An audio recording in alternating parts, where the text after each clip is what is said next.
ஆஸ்திரேலிய பேராசான் bill மொல்லிசன் அவன் என்ன பார்க்குறான், ஒரு பழங்குடி மக்களின் தலைவன் வேளாண்மை செஞ்சுக்கிட்டு இருக்கான். அங்கே தொலை தூரத்தில் ஒருத்தன் டிராக்டர் வச்சு உழுதுகிட்டு இருக்கான். அவன் ஆள் குழாய் கிணறு போட்டு தண்ணியை எடுத்து விவசாயம் பண்ணிட்டு இருக்கான். அதையும் பார்க்குறான். ஒரு பழங்குடி மக்களின் தலைவன் மழை வரை காத்திருக்கான். மழை பெஞ்சவொடனே குச்சியை குத்துறான், உழுகலை. குச்சியை குத்தி குத்தி சின்ன சின்னதாக ஓட்டை போடுறான்.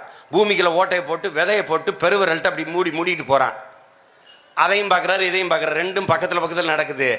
இந்த பழங்குடி மக்களின் தலைவன்கிட்ட பில் மொல்லிசன் கேட்குறாரு, பண்ணை நிலங்களை வைத்து டிராக்டர் உழவு இயந்திரங்களை வைத்து உழுது ஆழ்குழாய் கிணறை போட்டு விவசாயம் செய்கிற அவருக்கும் மழை வரை காத்திருந்து குச்சியால் ஓட்டையை போட்டு விதையை அதுக்குள்ள போட்டு பெருவர்களால் மண்ணை தள்ளி மூடுகிற உங்களுக்கும் என்ன வித்தியாசம் என்று கேட்கிறார்.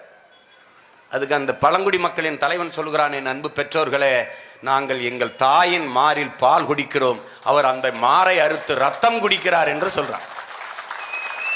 நாம் தாயின் மாரில் பால் குடிக்க தவிக்கிறோம், இந்த நாய்கள் நம் தாயின் மார் அறுத்து ரத்தம் குடிக்கிறார்கள் என்பதை நீங்கள் கவனத்தில் வச்சுக்கணும்.